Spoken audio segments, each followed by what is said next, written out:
Hey, welcome back to the SBP Podcast Mobile Filmmaking. I'm your host, Susy Botello, and you are listening to episode 176.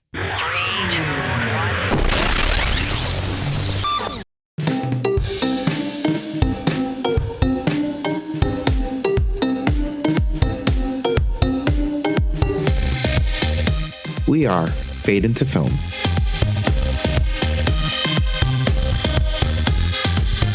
Hey, what's up, everybody? This is Joey Min, and welcome to the podcast.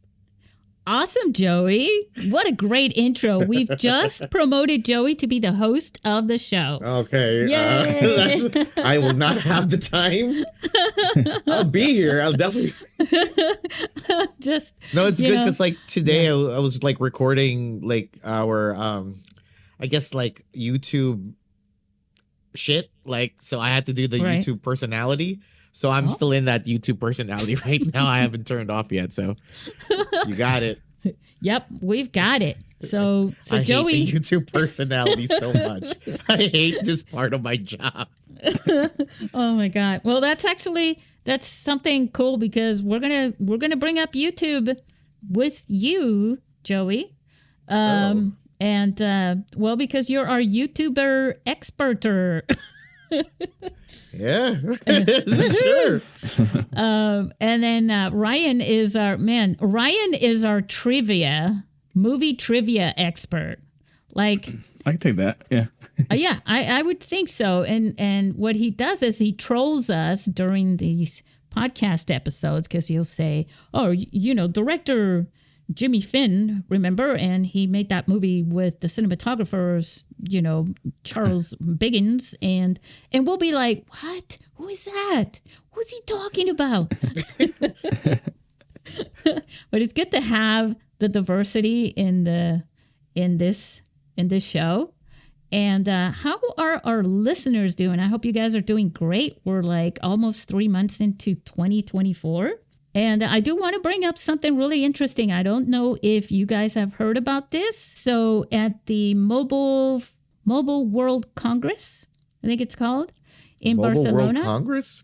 Yeah, in Barcelona. They've had this for a million years now.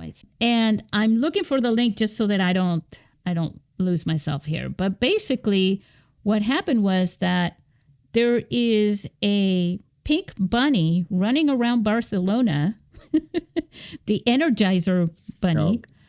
And you're going, okay, where is she going with this? So basically a battery turned into a phone. And so I thought that was really interesting. I heard about this on February 13th, the first time, No Film School. I read an article from them introducing this thing.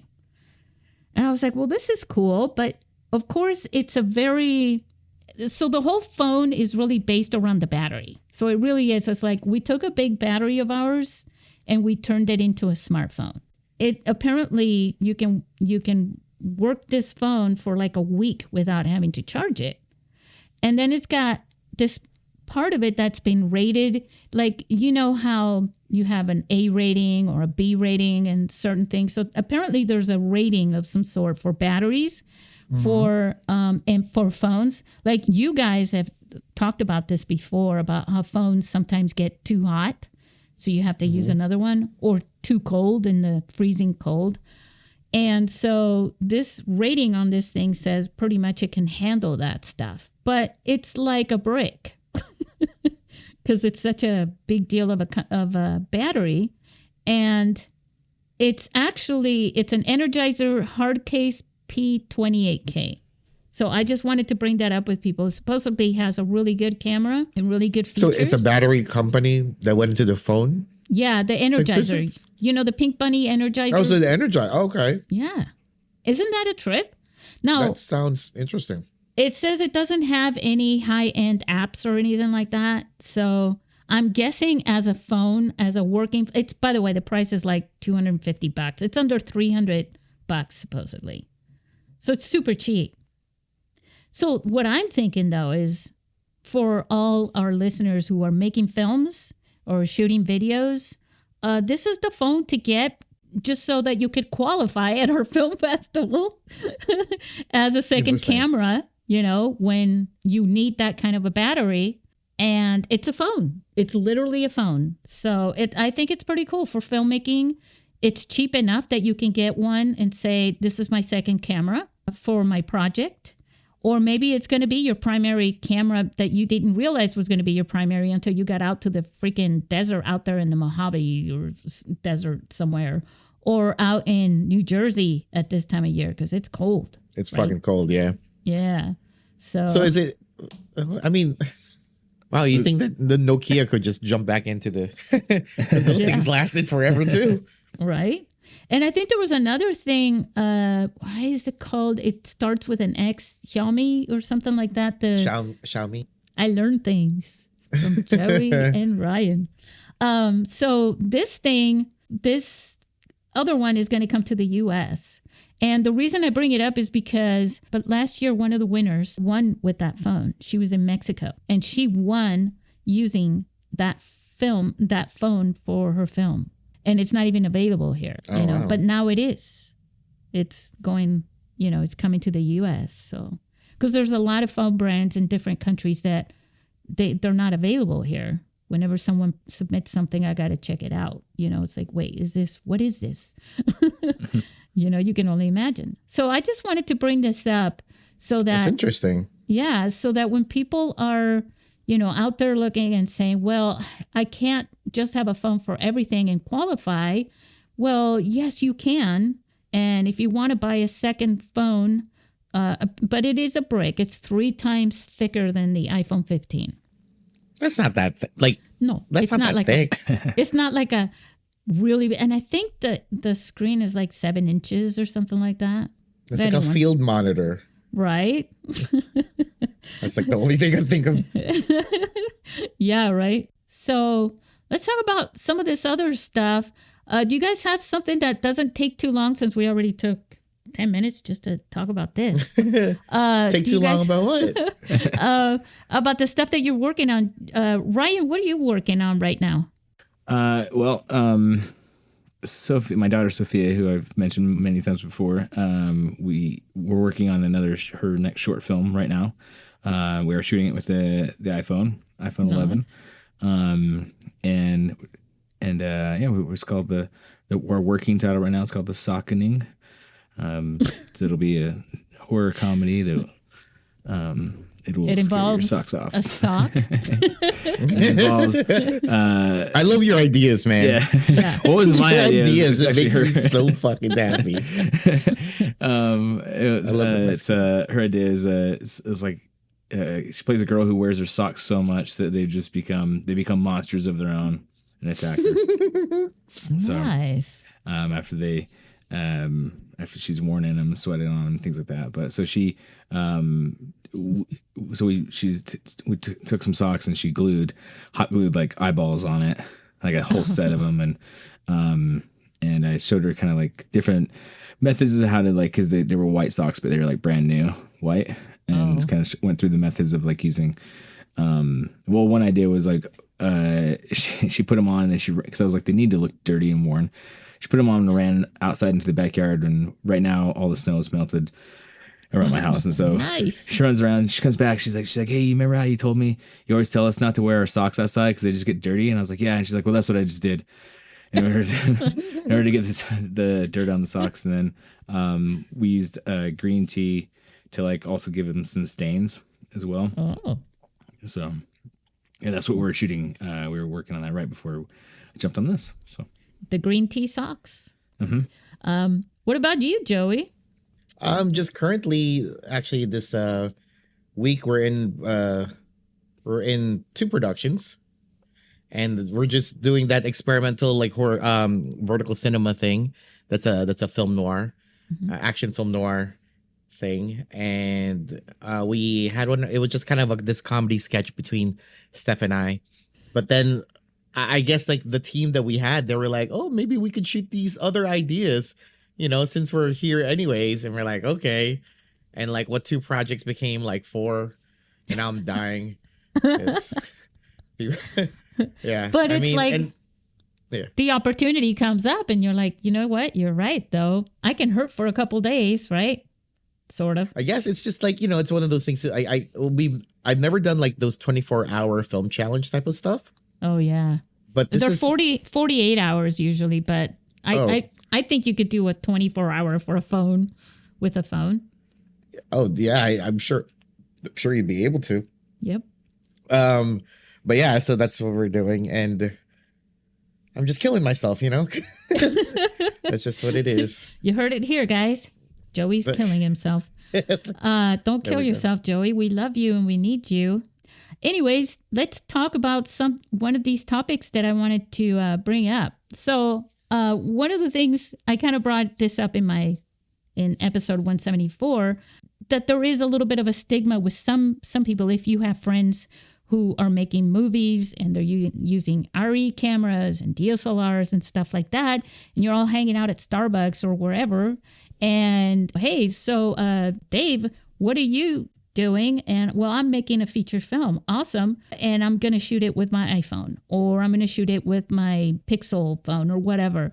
There's a little bit of stigma that's still there because you feel like you're saying, hey, professionals, you're building a house, right? And I'm going to make one out of Legos. And they're just going to look at you. You feel like that, right? In a way. So I don't know anybody that just has an Ari. Like it has to be like a bunch of people have pulled their money together to have one. I just don't know. I think most cinematographers come with their camera and they invest a lot of good money on their and cameras. They also have a full team in a house that has that. Yeah.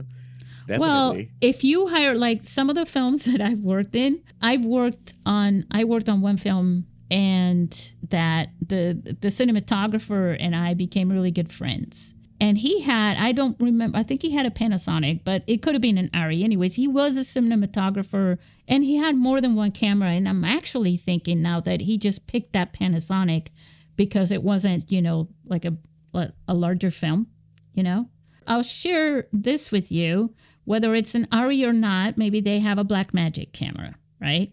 That's a very popular. Yeah. Yeah. And I have an Ari. I mean, like, dude, why are we friends? Like, how is this? What income bracket are you in? Yeah.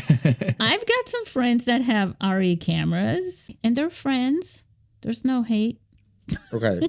So, true story then, right?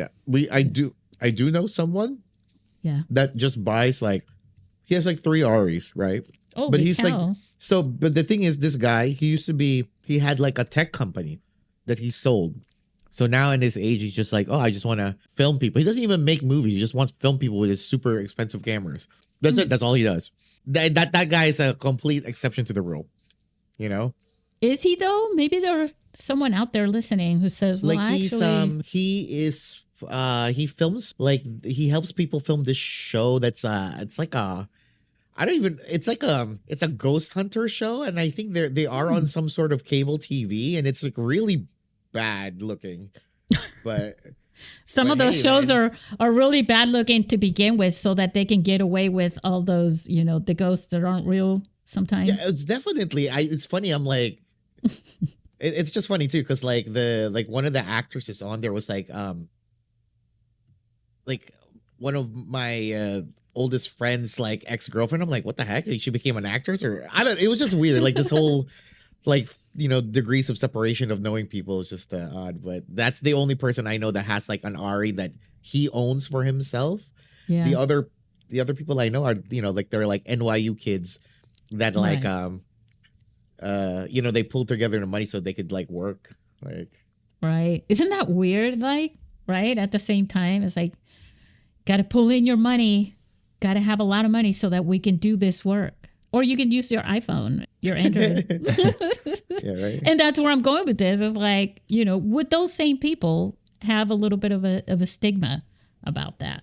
I mean, of course. I think so. Like, I think it's also, it's what you're taught in film school, I would, Mm-hmm. It's like there is, I mean, in the industry, if you really think about it, it is kind of like there is an order to like a chain of command, right? Mm-hmm. So, and it's kind of funny because like there's for this one film that I'm working on, I flew this this stunt actor from Atlanta up here, because we worked on him on Michael Jai Weiss like latest movie, and he's a cool person, but obviously just asking him, like, this guy that like his he didn't do the whole indie thing, like he went straight to like professional, like working in the industry, and Right. and it's just kind of like, hearing what he says about like how things are, like how he prefers, or at least he finds it fun working with us because he's part of like everything, like, oh Yeah. Yeah, And, that's what happens. I mean, the lighting person, if you're there as, holding part of, with this position, right? You don't go and help the lighting people. You don't make suggestions. Everything's very stratified. It's stratified. Yes, yeah. it's very, we're each one of them. It's almost like each person is their own department, depending on what they're working on. And they take offense if you don't know that. So I can totally understand your friend finding that really cool, because it's more creative, and all the challenges is like real teamwork. Everybody comes together. It's so awesome. I think, obviously after a certain budget bracket, I guess, everybody just Conforms. well, yeah. I mean, you gotta work for it. You want to make that big bucks, $50,000 an hour? Sure, man. I'll stay out of that challenging creative stuff. No problem. I don't know. I think Richard Linklater has a film. I don't know the title. I believe it has Ethan Hawke in it, but they shot it with a DV camera. Wow. I when? Late 90s, I think. Oh, okay.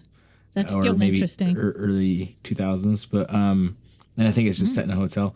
But to my own fault, I don't know the title of it. But I mean, we're sitting here talking about the RE, and I have my my Canon GL2 like DV camera. I lost still mine. sitting here, and Yeah. so kind of some of the stories you're telling, it kind of reminded me. I was one of the, like, I still don't own a DSLR myself. I just, whoever's my cinematographer, as you said, kind of brings the camera. Yeah. Yeah. But Because sorry. Yeah, no, 'cause Continue. they're It's like you're hiring a carpenter. They got to bring their own tools. yeah, in a way. And then, but there was times where I would be shooting a short film, and everybody else had moved on to a DSLR, and an actor would be kind of like, "Oh, hey, can we watch playback on that?" And I'd be like, "We can't, because it's tape." So It's tape. like, I'm not recording. I'm not rewinding back, so we can do that. But then I actually enjoy that because I find that there's too much wasted time sometimes. Like when you have it digital and everybody wants to watch the playback after every take. Yeah. After it just eats up our every time. take. Yeah. So After every take. I've seen some Wow. where people want Oh to see yeah, it dude. every time, and it's just Sometimes you just gotta say, "Hey, just trust me, dude." Like, Yeah. Yeah. please just Like, trust me. Why did you hire me? You don't like my cooking? Well, it's not even. It's just after we do like 2 or 3 takes. If I'm the director, I'm like staring over your shoulder. I either saw it or I saw it on the camera itself. Yeah. But I mean, there's other times where maybe I'm acting, and so after we do like 3 takes and they say that's the best one, then I'll watch the best one. But Right. other than that, or if there's some there might be an issue and it's kind of like no, your hand's in the wrong spot, like, look, this is what it looks like. But yeah, there's some times where people get kind of like, okay, cool, you want to watch that again? I'm like, no, let's move on. Like, we'll watch this later. And I don't know that I don't do dailies. I kind of do like I do the end of the month kind of a thing. Oh my God. So depending on our time frame, Monthlies. monthlies, yeah. Let's just set it up Because on like your phone. I think though, like after, like I think you could do a lot with whatever equipment that's available, like for most consumers or whatnot. But like I think you could do like really good work up to like, I don't know, like 90, like 3% or something, right? But to get to like the 94th percent, like that extra percent to make it like much more film, it costs like so much money that it's not worth it. It's like another 90% as far Right? as, yeah. Like I think people could do so much with normal stuff, right? Yeah. But then, yeah, but just I've to- experienced people with some pretty awesome cameras film some pretty terrible things, and what I'm thinking about the guy that you were talking about earlier, Joey, it's maybe internally he's just never satisfied with what he's doing with the Ari, that he can't go from I'm experimenting and just keep shooting, little videos or whatever. He doesn't feel the confidence that he can take that $1 million camera.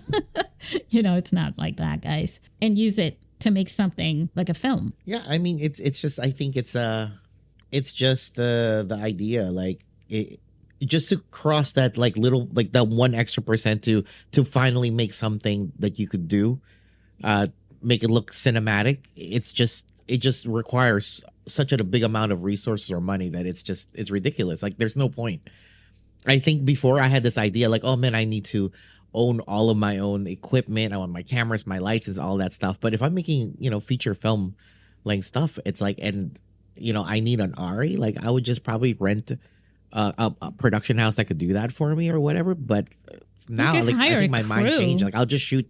If I'll shoot it with a phone because that's the best way for me to make a film right now, I'll do it. I'd rather do that than like work myself to the bone to try to and focus on the lighting and the audio, exactly. And then because the lighting makes such a big difference with a phone. Like, if you might think, oh, well, I'm not going to have like studio lighting and all this stuff.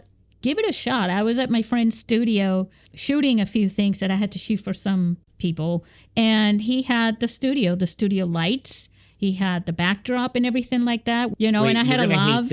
You're gonna hate this, but I will say something though. Yeah. If I think for like, if you want to do like lights, right, with like, and you want to practice on a phone, you should make a vertical cinema. It is so much easier to light. Well, yeah, because you're only getting a crack, right? Exactly, but you get to practice it. That's one way. Yeah. Right. Yeah.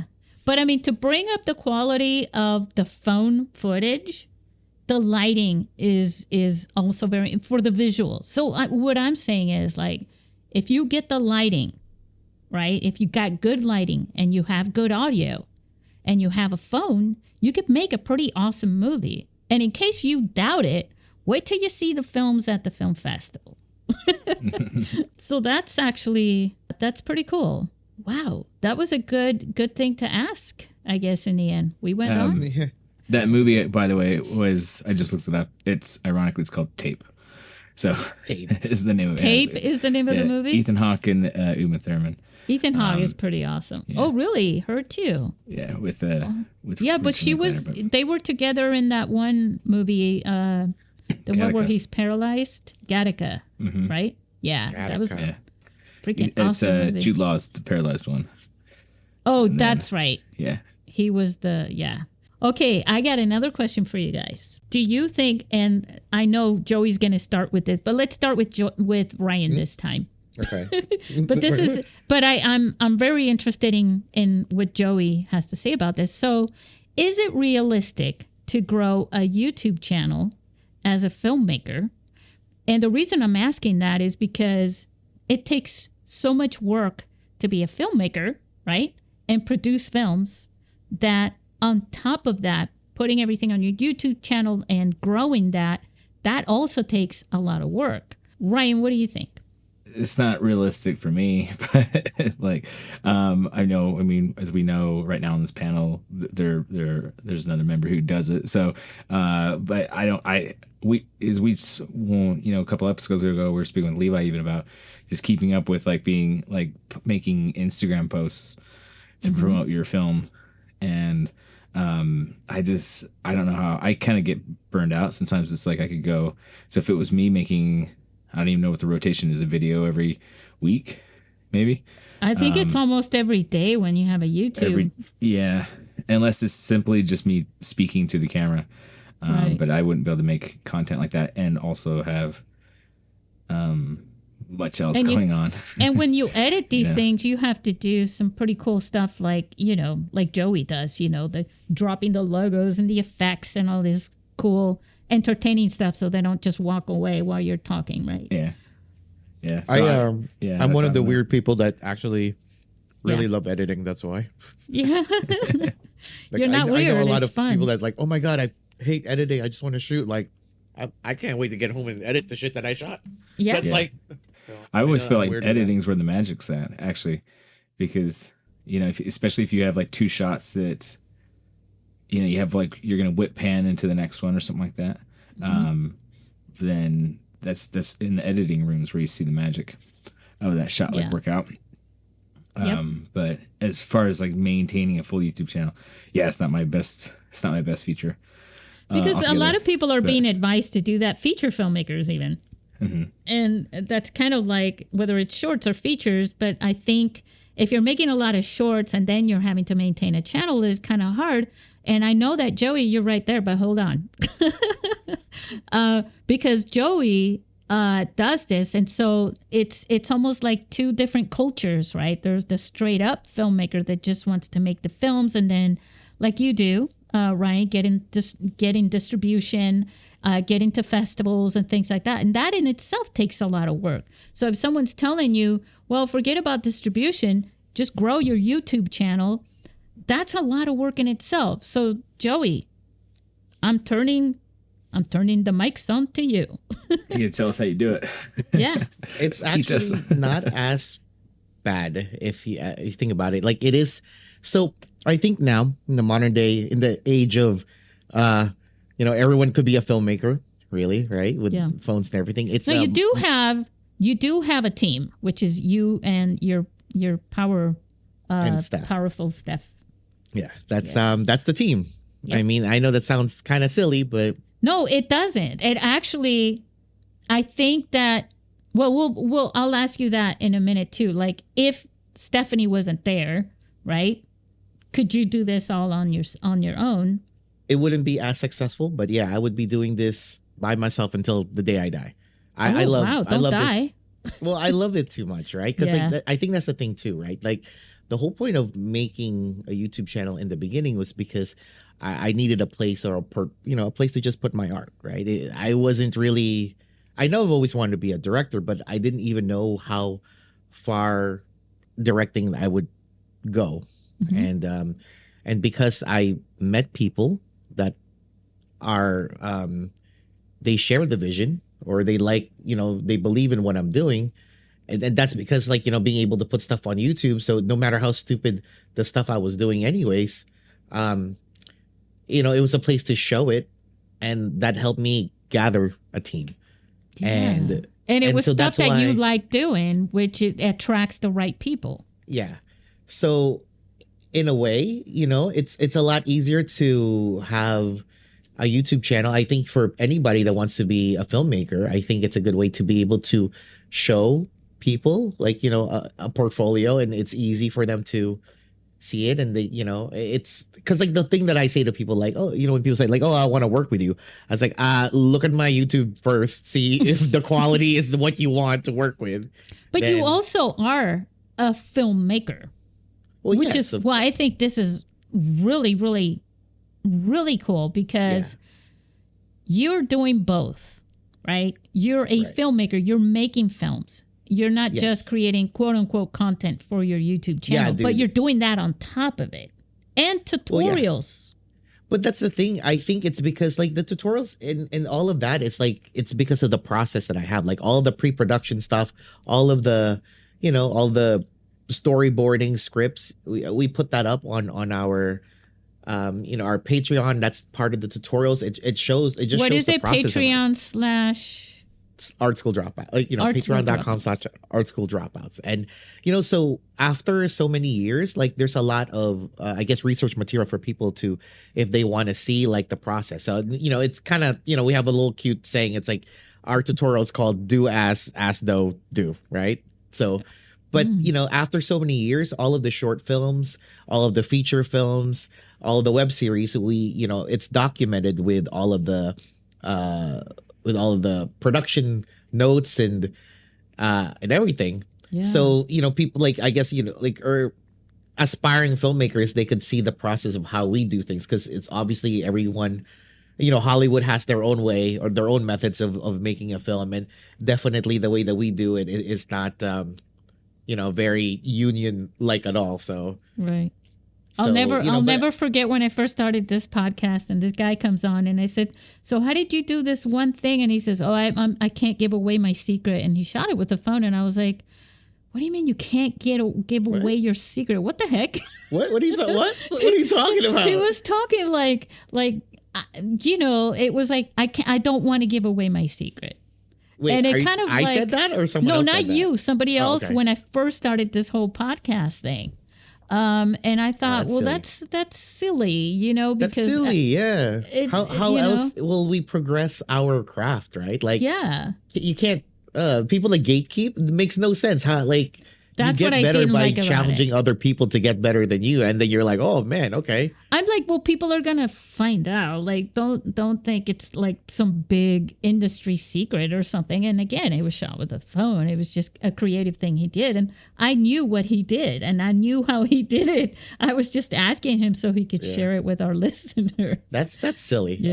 I thought so crazy, too. But yeah, you're making films, you're showing people how to do it. And by doing that, you're giving them the confidence, right? Through educating them with that. And so you're doing all kinds of stuff. And it's just incredible. And I think if Joey can do, anybody can do it. However, not everybody has the stamina. it's also that, right? I think it's the work ethic, I guess. But I really do love what I do. That's why it's not as taxing. It's just that, as I get older, it's like I can't do what I did like 10 years ago with the amount of work and, all these night shoots and night edits. It's like, oh my God, all these. So, yeah. But I really do, like, I am a big champion for I like to champion the idea for filmmakers to like, hey, I think you guys should try like YouTube, because then, it's a place for you to put stuff, but it also teaches you kind of like the business side of like being in the film industry, like you marketing your own stuff, you like actually studying, like the idea of A/B testing. It's not really the thing you should do for creative films, but it is some like a skill that it's good to know, like just.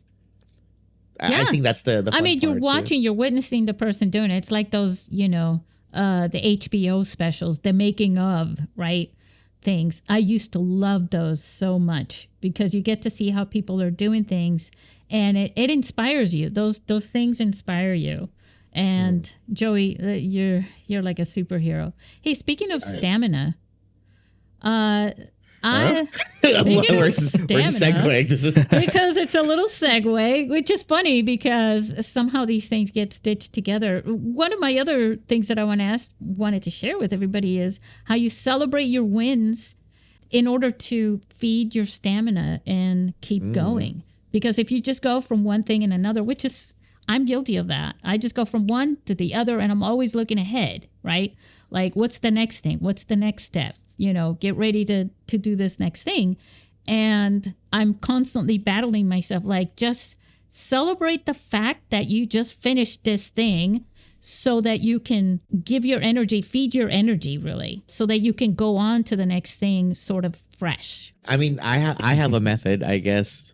Well, how do I explain this? I know, like, so like I said, I flew up this stunt actor from Atlanta to like work with us. And I know what, like, I have a laptop and basically like I kind of like rough edit something that we do on the first day just to get people, like raise morale. And that's something that I know gets people like, going for stamina. It gives them the energy. So you basically put everything on a timeline and then play it back? Yeah, like, well, no, I rough edit. I'm like, I'm very fast with stuff. Okay. But then again, everything is kind of pre-planned for me anyway. So it's like when I do my pre-production. So I have a very good idea of what I want. Yeah. And it's just to show them, right? So there is some sort of morale boost when they see like something that they could get, like, oh, okay, I understand now your vision. But at the same time, I know with me, I was asking him like, hey, does it seem egotistical that I really love the shit that I shoot? Because I would sit there and watch like, a minute of like roughly edited footage. I would watch that for hours. Yeah. While we're resting or whatever. if that makes any sense. No, so one of the things in doing video production professionally for so many years for me, I remember a couple of people that we worked with, and the executive producer said, I don't want this person to edit if they're shooting. I don't want them to edit the project that they're shooting, because they knock everybody else's footage out. They fall in love with their own footage, and then the videos don't come out as good because they're like, oh, this doesn't fit, but I love the way this pan and this tilt. Oh, look at how well I did that. But one of the things that I learned was, as a media manager who I was also editing stuff. So as a media manager, I learned so much about grabbing what fits from 2,500, actually, I think there was more than that. I think it was like 3,000 something tapes, basically, because this was back in mini DV and I was digitizing everything. But I had to look through all those things, and I kind of knew what was there, and it didn't matter to me who shot it. I also shot stuff, but it didn't matter to me. And so now when I go out and I'm putting a little video together, I'll get stuff from wherever, which in a way is a little bit like documentary filmmaking. In documentary filmmaking, you're not shooting everything that ends up in the project. You're just trying to tell that story, and if it fits and it works, sometimes all you need are just a few seconds, or you need a little audio bite from this interview or whatever it is. And so for a lot of people like me, I think it becomes really easy to just say, all that matters is what fits and what works, and not let your ego thing. I doubt that you're doing egoistical thing, because like you were just saying, you've been doing this and you kind of have a little bit of a template in your vision, right? And I think if something fits or not, you're able to just sort of disregard it really quick. And that may seem to you like, oh, maybe I'm just picking mine. Well, no, obviously your shots work. Well, it's also the whole, loving the way that you cook, right? Yeah, yeah. I mean, I do eat what I cook, unfortunately. Yeah, exactly, I love it. right? Yeah. So so it's just like when other people from outside your circle, they see you, and I edited, like, say, like I said, like a 1 minute rough cut of what we did that day or something, and I'm sitting there just watching it on loop for hours. Yes. It does seem kind of no, it's awesome. You're right? just like, you're going, this was nothing until now it's something. Until now it's something. Well, I mean, especially in the type of videos that you're shooting. With the action, if you're the editor as well, then you just know where the cut is, and you know where the camera, what shot's going to be next. And right. So, like with my last short film, I mean, there wasn't a room for a shot that that we might use. Everything was, I already storyboarded it out, and I originally was going to have someone else edit it, but they had family coming in town. We had a deadline that we were on. So I ended up editing it, and it's actually probably just best that I did, because I knew where all the cuts were, and I knew what shot was next, and the whole thing, and I would have had to explain all that to someone else. And so so when you know what's next and as far as what's supposed to be on the timeline, you might as well just be the person who does it. But then, yeah, as far as like boosting morale, you kind of need that fix, you need that hit, right? You need that bump to kind of like get you going. And I don't think it's egotistical if you're the one who cut it. I mean, who else is supposed to know what that's supposed to look like, And then there's times where, right? Well, we used to use editing scripts as well. So we would put the shots, like B-rolls and all these other things were labeled on the script. So they would just, and I would go the extra mile and put from this little time code here to this little time code. And there was like, some shots are like 6 seconds long. But not everybody will go that far, because this guy told me, oh my God, this is like the best editing script I ever got.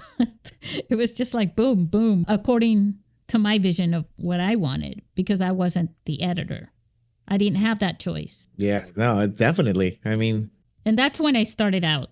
Yeah. As an editor, though, like, I don't know, that would be so nice for like certain jobs. If people just gave me an editing script, Jesus. He was really super happy. I mean, I gave it to him. I would get there before anybody, and I'd give him a box full of the tapes that were all labeled, And then I would give him that script. I would put it in the same box and I would say, here, I know you want this. It's right there. And he told me he loved it. And I was like, awesome. I guess I'll keep this job. Or maybe they'll keep me. There we go. I'll keep this job. So you celebrate your wins. I don't know how we went from there, but you celebrate your wins and you feed your stamina. How do you, because you said your way of doing that is by basically inspiring and keeping the momentum going with your crew, right? Yeah. I mean, seeing my own work inspires me, and that's how I celebrate my wins, right? Like the everyday, just this little small things. I think today one of the stunt guys that I had, just like, apparently he does what do you call it, vaping tricks. I don't know what these kids are doing nowadays with their lives, but whatever, right? Like, and I'm like, okay, cool. And I just took like his phone and other people's phone. I was like, and I started filming it like a professional, whatever. Like, I'll try to make it as professional as pans and tilts and moves, right? And this kid loves it. This kid is like so excited. So I never had footage like this of my, of the shit that I do. I'm like, man, it's fun. What are these kids doing? I'm like, get cancer the old way, man. Just smoke it. Just smoke a cigar or something, But, and it shows though, like there are, I realize that, for some people, it's just being able to see what you do in a more featured way, whatever how simple it may be. It just gets you hyped. It makes you proud of yourself. And I think I kind of like that. That's why I also, I was a wedding videographer, and I still do that from time to time because I love actually doing weddings. It's that feeling. I still trip. I know you mentioned that before, and I'm like, yeah. I mean, it has the reputation of being the most stressful type of videographer. Is it? Yeah. I have never. Because of the pressure I've had, even photographers, either photographers or videographers, because it's not something they can redo. And we're talking about people getting married. They're all stressed out anyways. They have high expectations. This is their once in a lifetime dream since they were kids, basically, especially. Oh God, that's a horrible dream just to get married. That's the dream. Oh yeah, a lot of little girls and stuff like that have a dream about what their wedding is going to be like. Their expectations are pretty high. There have been some pretty big lawsuits, from people suing people over what they expected. Their vision of how it would turn out. And then the videographer going, okay, but this isn't the Avengers. And and at the same time, Joey, I've watched wedding videos that are cinematic, especially more common today. It's incredible, Yeah, exactly. I guess I understand what you're saying. But I just never had that problem. I love shooting weddings, and I think brides, they appreciate me. I'm a videographer that cries at a wedding, right? Because that shit's beautiful. Okay, and so they love you. And when wives, brides love me. They're like, yo, that videographer cares so much. There's little Joey is crying while he's filming. Yeah. That's the thing. So but it's the whole being able to see something that you do, no matter how mundane, is shown in an amazing light, just gets you just hype. I mean, it's like life. It's like you're driving through the mountains or something, and you're just like, the privilege of getting to see this. You know what I mean? I mean, what if this was my last day, right? It's like, oh my God, this was my final scene, in the story of my life. How awesome is that? Anyways, let's here's the other thing that I wanted to bring up. How do we avoid burnout? And I think one of the ways is by moving with momentum instead of during the slow times. And the reason I'm bringing this up is because this is something I practice, especially after this film festival. We have the film festival, and then I have about a week of work to do while everybody's thinking I'm out on a vacation somewhere or sleeping for like a few days. And I think when something happens, something in my life that, concerning business, it's like when something good happens, an opportunity comes along or something like that, I got to move with the momentum. And I equate that to sailing. You grab the wind and you let it take you. And that's, if you think of the wind that's pushing you along as your momentum, it's like, well, yeah, I'm going with the momentum. I'm not struggling to make this happen. Do you guys experience that? I'm sure you do, because I know, Joey, I know you and I were talking about this, but let me ask Ryan first. Ryan, again, sorry. That's okay. Share some instances of how that's happened to you and how you feel that's a smart way to travel. Of burnout. I definitely to avoid it. I try, and kind of this would be answering also the last question. One of the ways that I keep motivated, especially when we're shooting, is I just try to be I like to be quick, and I've been on other sets where it can take like an hour or 2 hours to get just that shot going. And when it's really slow like that, and you just know that there's a lot more to do today, it's really discouraging. And so for me, it's like when we're just cooking into the next shot, and then we're just moving. I don't really have a chance to sit down, and so I keep my wind going. But how I also avoid it, like when we shot my feature film, I had already been on another project where we had shot. It was a web series. The people who were working with me on my feature film, we'd been on another production that was a web series, and we did like 14 weekends straight, I think. Wow. That's a lot for you. Yeah. And so when you're just doing that Saturday, Sunday, all day. And so I decided then when we went to go do the feature film, I was like, we're going to shoot, because, we're shooting on the weekends because of people's availability and free time and things like that. And so I was like, we'll shoot either Saturday or Sunday, but we're not doing both. And then on top of that, I was like, I want to be done by like 6. So just always plan on, we're going to be done by 5 or 6. I don't want to be here till, I don't want us doing this until 10 o'clock at night. And then everybody has to drive home and wrap up and things like that. So I try to minimize those. Now, it doesn't work all the time. My last two short films are horror films that are set at night, and we shot them on the weekdays. So those ones we were going into like 1 a.m. But I felt like there were times when people are kind of giving that look like how much longer we're going to be. And I always feel like if I have the storyboards in front of them and I'm just as prepared as it can be, and I have the storyboards kind of like posted up on posters, so it's like that, where I'm at. I'm marking it as we go, and I can easily just go like, hey, like 2 more shots. I just need 2 more of these, and we're out of here. You're like the football coach, right? Yeah, yeah, we're right there. We can't come back tomorrow for various reasons, whichever they are. But I just try to. That's how I try to keep people like kind of like motivated. But I get burned out if it's not my production that I'm leading, and it's taking forever for the next shot to come up, or if I know that we're just never gonna get out of here, or like by the time I get home tonight, like it's like I want to be able to shoot, but then also like still have like plans later that evening. That's how I feel if we're shooting during the day. Like I might be able to like go home and still catch the movie or hang out with my kids or something. So yeah, right. So I try to even if that, I just know when whatever we're doing, if it pushes me into 2 days, then I'll just have the budget for 2 days, because I don't want to do this until 8 o'clock, 10 o'clock at night. So yeah. If we started earlier that day. Now, if we didn't start till 6 p.m., I'll be here till 2 a.m. But like, but you plan for that. Yeah. So Joey? Same. I think it's that, like, just being courteous to the people that help you in your work. It's like, yeah, it's important. That helps a lot, right? And feeding them. What was your thing? And crafties for cheap. Yes. So yeah, like it's just to show that like you care. It, like, I think it goes a long way.